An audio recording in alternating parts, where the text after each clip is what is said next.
Greetings and welcome, ladies and gentlemen, boys and girls, math fans of all ages. Pull up a calculator and a chair, make yourself cozy, and get ready for solving right triangles. You didn't know that triangles were something you could solve, but that's what we're doing today. And we're going to be so familiar with our friends sine, cosine, and tangent. So it says the following: identify the angles from trigonometric ratios. Determine which of the two acute angles, so which angles are those, Evan?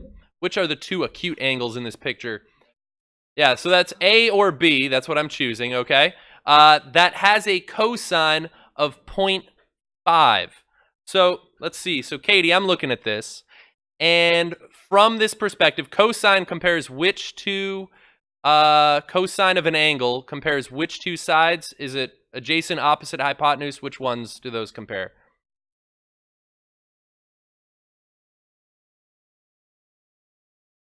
See, which? The adjacent and the hypotenuse. Yeah, that's a swish there. That's right. So that's a terrible Y that I just drew, though. There we go. Man, yesterday I was reading a book with my son Everett, and it had one of like these G's or something like that, and he was mad at it. He's like, "That's not a G, that's a letter 8." And I was all like, "I don't know." And I understood his frustration. So cosine compares adjacent and hypotenuse. So the hypotenuse here, I want to point out, is in fact the 2. So if cosine is equal to 0.5, the numerator must have been the 1. And so the adjacent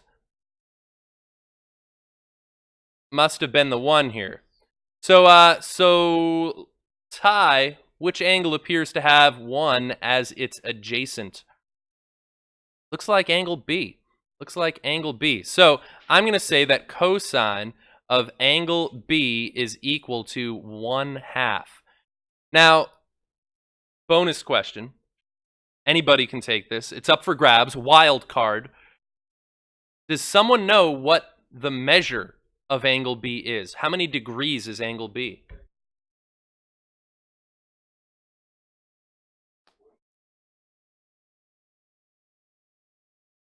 Oh, Ty says 60. Now, why are you thinking that, Tyler? Or Ty? You just guessed. All right, you saw the square root of 3. We saw 1, and we know 2. Okay, so in a 30, 60, 90 right triangle, right, to go from the short leg to the long leg, it's the square root of 3 times longer. To go from the short leg to the hypotenuse, it's twice as long. So he recognized these side lengths as having ratios to one another that were 30, 60, 90 ratios. And so anytime the cosine of an angle is 1/2, which is what I have here, the only degree measure that B could ever be is 60 degrees. What do you guys suspect angle A is going to be? Right, that's 30 degrees. And so this idea that once I know cosine of 60 is 1/2, cosine of any angle that equals 1/2, that angle must be 60. And that's going to be one of the things we do today. So let's take a look at these inverse, which means to like undo something. The inverse operation of addition is subtraction. The inverse operation of multiplication is division. The inverse operation of exponentiation is to take an nth root of the appropriate power. And it turns out sine, cosine, and tangent have inverses of one another. Okay? But before I get there, I want to point that out, that sine of an angle, all right, gave me a ratio. And so if I have an inverse operation, something that undoes this, that means I'm going to have something like sine to the -1, which is not ever read that way again. It's sine inverse is the way that's read. If I take the sine inverse of a ratio, that's going to equal an angle.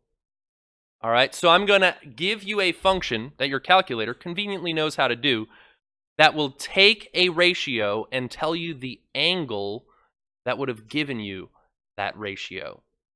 All right, so that's what these do. These are kind of undoing, they're working backwards so that I can find the angle measures. And so it says, let angle A be an acute angle. Then the inverse tangent, okay, this is how this works. If tan A equals x, then tan inverse of x, all right, that's how you would read that, tan inverse, tangent inverse of x is equal to the measure of angle A. All right, so the tangent inverse of a ratio will equal the angle that had that ratio as the opposite and adjacent. So it's kind of weird. We'll get used to it by the end of the lesson. Don't you fret. But that's the idea. Or the sine inverse of a ratio will give me the angle who would have that ratio for its opposite and hypotenuse. And the cosine inverse of a ratio will give me the angle measure that would have had that ratio as its adjacent to the hypotenuse. So that's the idea of how these work. And so what they're going to allow us to do is to find angle measures when all I know are side lengths. But before we even get there, example 2 is just like, hey, can your calculator do math? Is basically what it's saying. And so it says, let angles A, B, and C be acute angles. Use a calculator to approximate the measures of these angles to the nearest tenth of a degree. So watch this. Algebraically, if I wanted to solve for A is currently locked up inside of tangent. And the only way to undo a tangent is to take, ready? The tangent inverse of both sides. Tanverse. All right, it's weird, I know.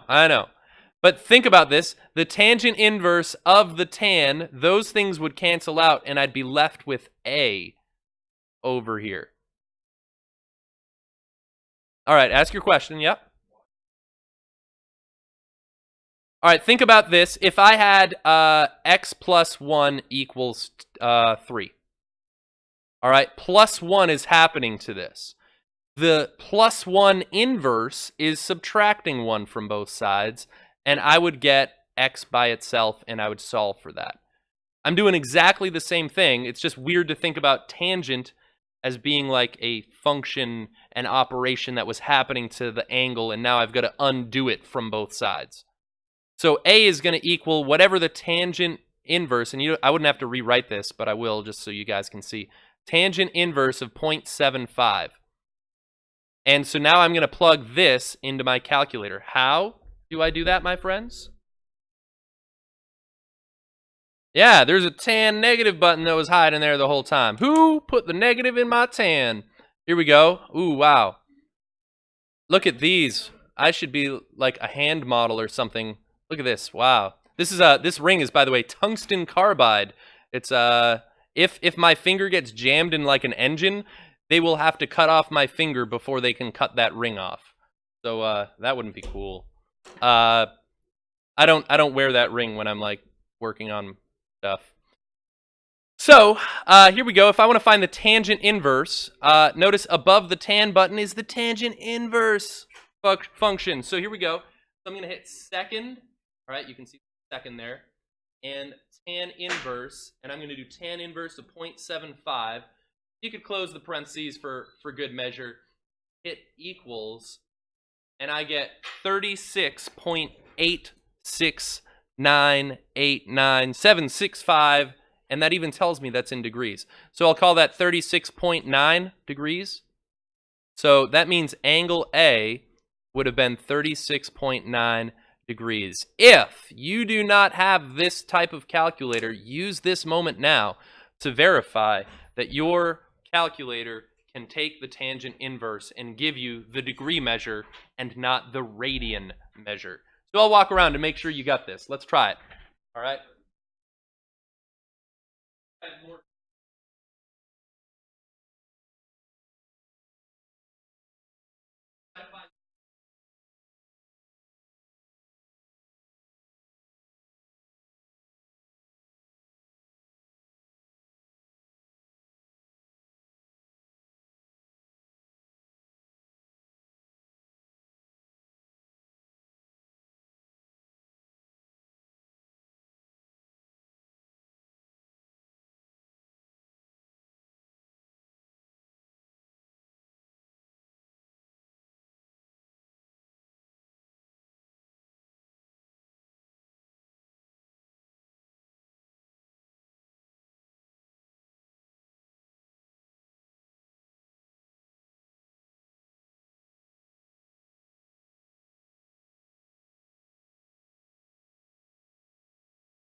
All right.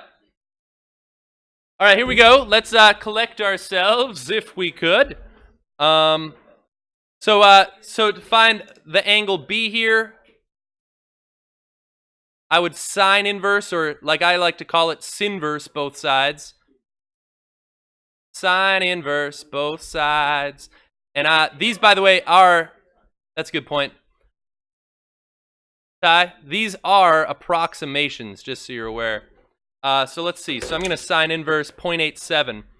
All right, so clear. Second, inverse 0.87. Enter. And I got 60.5 degrees. Right? And you guessed it, you could cos inverse both sides. Cos inverse both sides. So Lauren, try the cos inverse on yours. Yeah. So C is approximately the cos inverse of 0.15. Let's try it. Second cos inverse 0.15. I technically don't need to close those parentheses and it'll still work for us, but I don't know. You don't want to live dangerously, do you? And I got 81.37 degrees, or 81.4. So guys, I plug in a ratio, and it gives me an angle. All right, so you guys perhaps, your brains are spinning, thinking of all the wonderful things you can do with trigonometric inverses. I know, thank you for your patience. Here we go. Well, I'll take a look at yours at the end.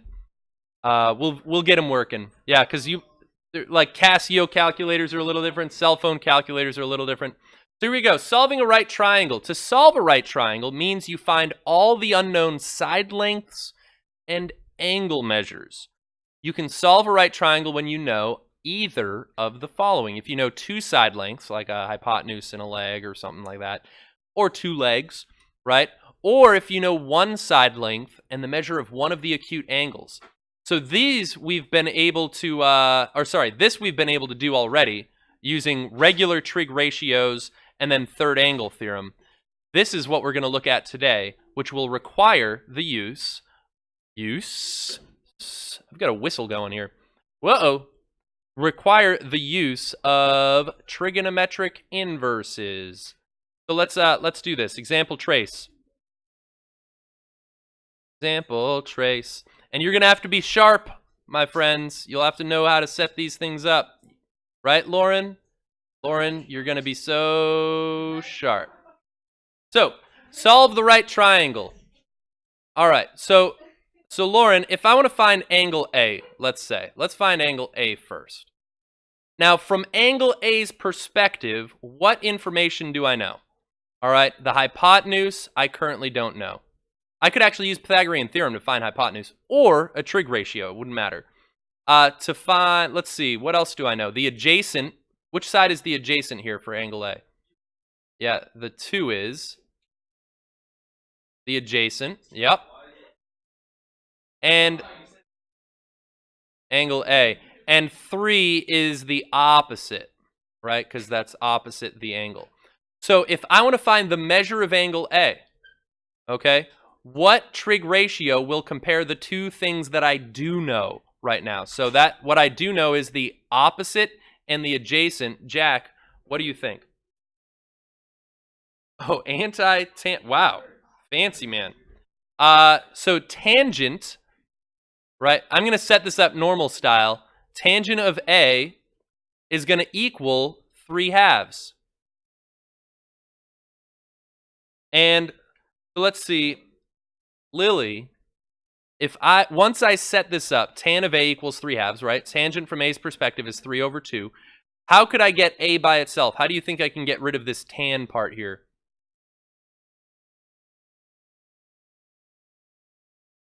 Not quite. Not quite. It's tan inverse both sides. Dividing by tan would work if those represented multiplication by a number. But yeah, the way tangent is, it's like a function, so it's weird. But I would tan inverse both sides. So I'm going to get A equals the tan inverse of 3/2. That sounds like a problem for a calculator. Tan inverse 3/2. So let's see. Second tan inverse of 3 divided by 2. I think I need to close those parentheses here. And I get 55.3 degrees.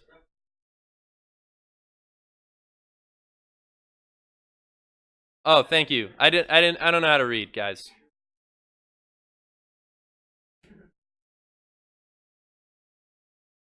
$56.3 degrees.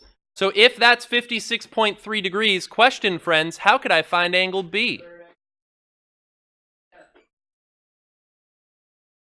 So let's see, the measure of angle B is just going to equal 90 minus 56.3 degrees. Oh yeah, good call. I used an equal sign here. That's going to be about.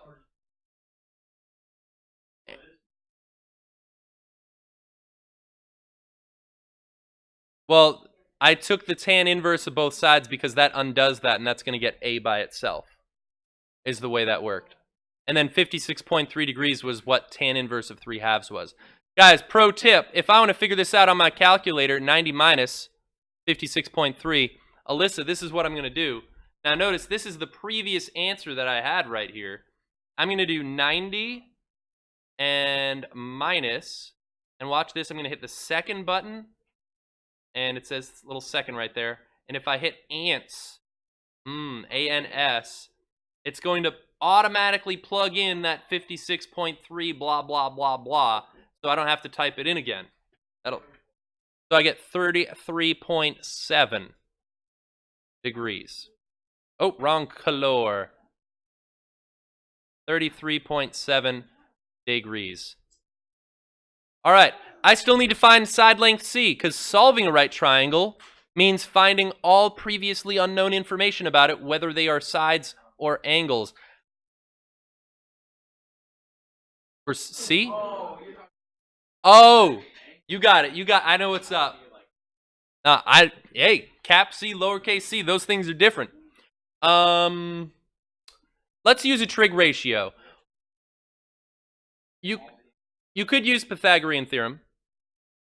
What compares 3 and C? Sine, yeah, from angle A. So I could have set this up as sine of 56.3 degrees is going to equal 3 over C.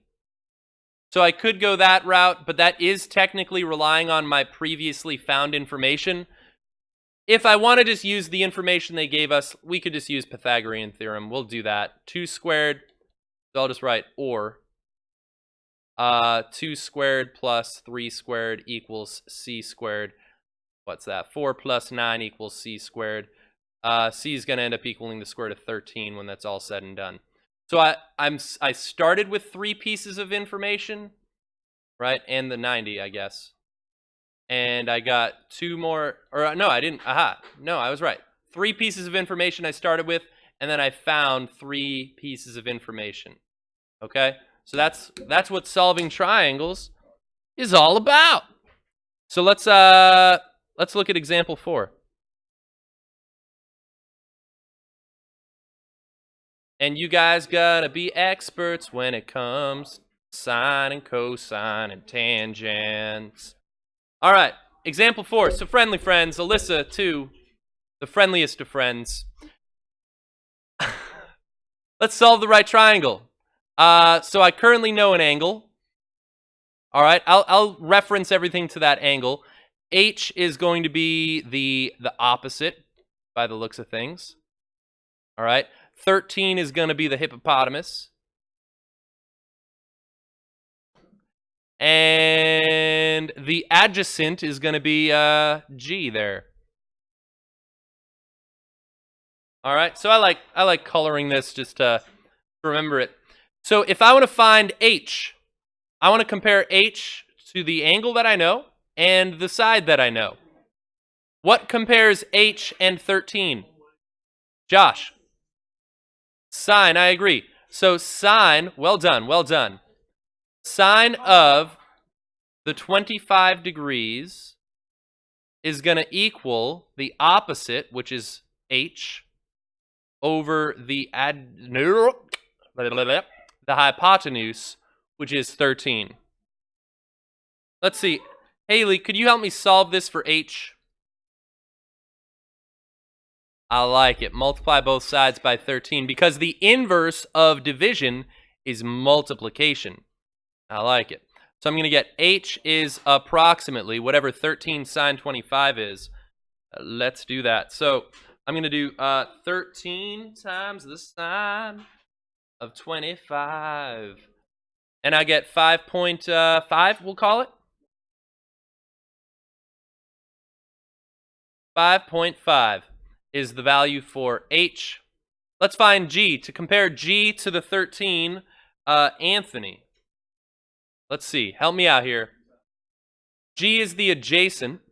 13 is the hypotenuse. What trig ratio is going to compare the adjacent and the hypotenuse? Cosine. High fives. Yeah. There you go. There you go. So I'm going to say cosine of 25 degrees is going to equal the adjacent, which is g, divided by the hypotenuse, which is 13. Let's see, Isaiah, either really, I don't know. What do you prefer, Isaiah, though, right? I'm guessing. How could I solve for g? What do you think?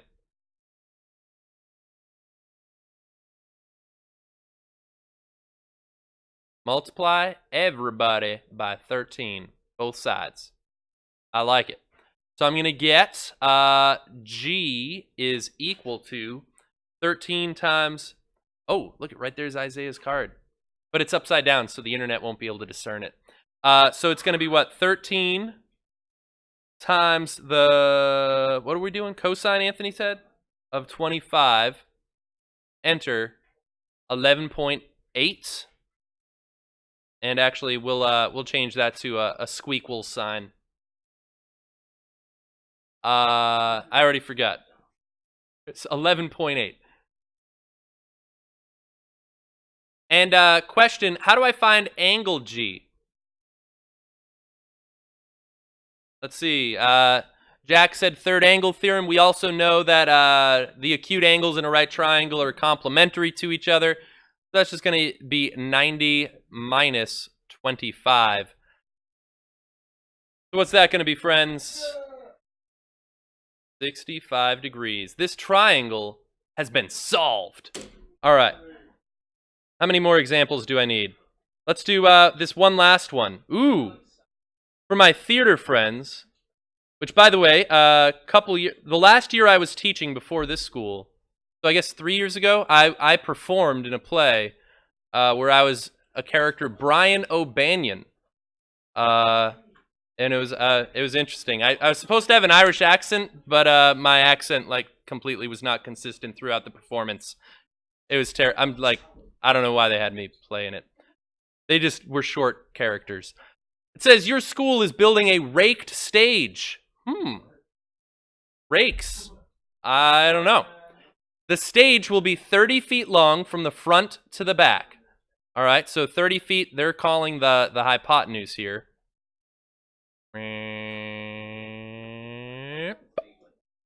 All right, with a total rise of 2 feet. Okay, all right. And from the angle's perspective that I'm looking, this 2 feet is going to be the opposite from this X degree angle. By the way, I went to, Vermont Asian Gourmet yesterday on my ride home because I got my wife some, a side of Chinese food to surprise her. And then, I walked up on their deck, and there was a slope on their deck, and I, literally, fell into the window because I was confused because the deck wasn't flat. And so I was embarrassed. I imagine, because I've never been drunk in my life, literally, I'm not just joking that or saying that because I'm a teacher. I imagine that's what it would be like if I was drunk. I walked... I don't know if I do. Is it going to ruin my food? Like, I didn't get any Chinese food for you, no, I'm sorry. But we are friendliest of friends. So let's see. All right, you want the rake, the angle of elevation, to be 5 degrees or less for safety. Wow. Man, I'm terrified now. Is the rake stage within your desired range? Josh, what are you thinking? Okay. True. I imagine that for the audience member right here, all right, that they can then spot people that are in the foreground and the background easier. That's my theory. Oh, so maybe you need to rake it in the opposite direction so you can't see the people behind. But here we go. So what trig ratio will help me solve for x? Let's see, Joshua, I actually just drew your card.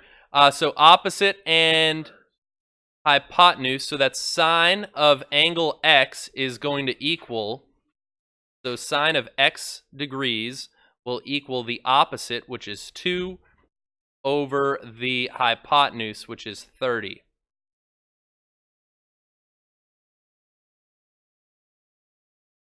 Yeah, Jack, I just drew your card, actually. Yeah, he said anti-sine, sine inverse.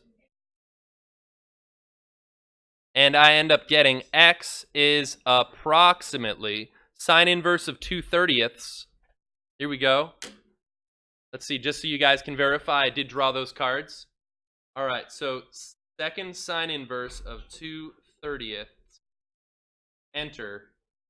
I get 3.8 degrees. 3.8 degrees. And so is the rake stage within your desired range? Yes. Because that's less than 5 degrees. All right, thanks for watching, Internet friends. Careful when you're walking on a crooked slope. Bye-bye.